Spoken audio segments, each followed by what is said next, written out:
It was just another ordinary day at the factory, and I, as the manager, was engrossed in my daily routine. My office was a small, dimly lit room tucked away in the corner of the factory floor. The buzzing of machines and the clinking of metal were constants in my world. One sunny morning, I decided to have a chat with one of my employees, Sarah. She was a hard-working, diligent worker, and I often enjoyed our brief conversations. As we talked, I noticed the weariness in her eyes. Sarah was telling me about her concerns regarding the late-night shifts she'd been assigned to. She mentioned how she had started hearing strange noises while working alone. It's like scratching on the walls. You know? And sometimes, I hear this eerie laugh, like someone's watching me, she said, her voice trembling. I tried to assure her that it was probably just the sounds of the factory echoing in strange ways. But deep down, I couldn't shake off the unease that crept over me. Days turned into weeks, and Sarah's unease only grew. She'd come into my office, eyes filled with terror, describing how the scratching had become more frequent and the laughter more sinister. I could see the toll it was taking on her, the once vibrant spark in her eyes dimming with each passing day. One night, unable to ignore her pleas any longer, I decided to accompany her during one of her late-night shifts. The factory was eerily quiet, lit only by the faint glow of the machine's indicator lights. The rhythmic hum of the equipment was strangely soothing. As the night wore on, I began to hear it, the unnerving scratching on the walls. It was subtle, like nails tracing invisible patterns on the cold, metal surfaces.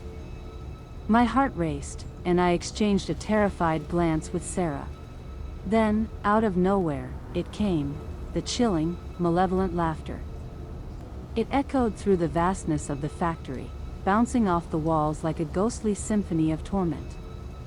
Panic welled up inside me, and I clutched Sarah's arm, both of us frozen in fear. We never saw the source of the scratching or the laughter that night, but it didn't matter. We knew something was terribly wrong.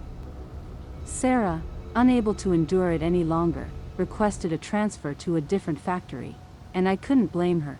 To this day, I can't explain those eerie occurrences in that factory, but I can't forget them either. The scratching, the laughter, it was as if the very walls held secrets that we were never meant to uncover. I often wonder what lurked in the shadows of that place, and I shudder at the thought that maybe, just maybe, some things are better left unexplained.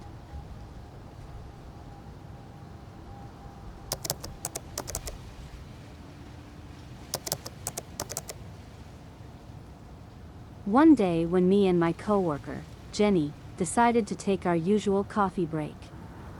We'd been working at that place for years, and we thought we knew every nook and cranny. But we were dead wrong. So, we're sitting there in the break room, just chatting away about life and stuff. Jenny, she's always got a smile on her face, but that day, she seemed different, like she was nervous about something. She kept sipping her coffee real slow, her eyes darting around the room. I asked her what was eating at her, and that's when she spilled the beans. She said, "You ever notice them whispers in the factory? I ain't never paid much mind to it, but now that she mentioned it, I remembered hearing them too. Faint voices, like folks talking in hushed tones, but I always figured it was just the wind or the machines playing tricks on us." Jenny, though, she weren't so sure. She said she'd been hearing them more and more lately, even when the machines were shut down for maintenance. Well, I thought she was pulling my leg, but that's when things started getting real strange. One day, we was working on the assembly line, and I swear, I saw one of the machines move all by itself. It was like someone was standing there, tinkering with it, but there was no one there. I thought I was losing my marbles. Jenny, she saw it too. She screamed, and we ran over to the machine. But there was nothing there. No one. We thought maybe it was just a glitch, a one-time thing, but it kept happening. Machines would start up on their own, like they had a mind of their own. We tried telling our boss about it, but he just laughed it off. Said we was working too hard, seeing things. But we knew what we saw and heard, and it was driving us crazy. Every day, the whispers got louder, and the machines got more unpredictable. One night, after our shift, me and Jenny decided to investigate. We snuck into the factory after everyone had gone home, carrying flashlights and fear in our hearts. The place was dark, and the machines stood there, silent and still. Then, we heard them, the whispers, like they was all around us. Jenny, she started crying, saying she couldn't take it no more. But we had to find out what was causing this madness. We followed them whispers, around the factory, until we ended up in the old maintenance room. And there, we saw it. A old journal, dusty and covered in cobwebs. We picked it up, and as we read the pages, it all made sense. Turns out, the factory used to be a place where folks worked real hard. Day in and day out. They were treated poorly, like they was nothing. And one day, there was an accident. One of the machines went haywire and took the life of a worker. The factory owners covered it up, never telling nobody about it. The whispers, they was the voices of them poor souls, the ones who suffered and died in that factory. They wanted the truth to be known, wanted justice. Me and Jenny, we couldn't let their voices go unheard. We shared the journal with the world, exposing the dark secrets of that factory. But after that, we never worked there again. The whispers, they faded away, but the memories still haunt us.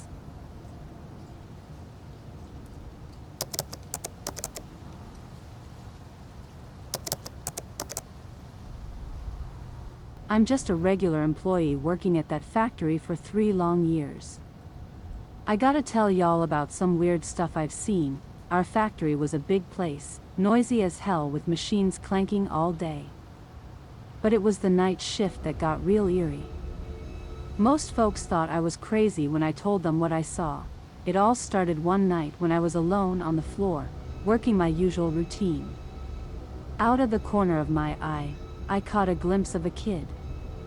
I thought it was just my mind playing tricks, but that kid was real. A small, pale figure, playing around near one of the big machines. I tried to shoo them away, but they just giggled and ran down the hallway. I could hear their tiny footsteps echoing in the emptiness. So, I followed, thinking it must be some lost kid who wandered in. But that kid was quick, disappearing into the darkness. I reckon I'd seen that kid a few more times over the next few weeks, always in the dead of night. Sometimes, they'd be inside one of the machines, playing with the buttons, and I swear I saw them messing with the controls. Other times, they'd just be running down them long, empty halls. I ain't gonna lie, it scared the bejesus out of me. 'Cause the more I saw that kid, the less they looked like a regular kid. Pale as a ghost, with these hollow eyes that seemed to stare right through ya. I decided to talk to my supervisor about it. I mean, it was my duty, right?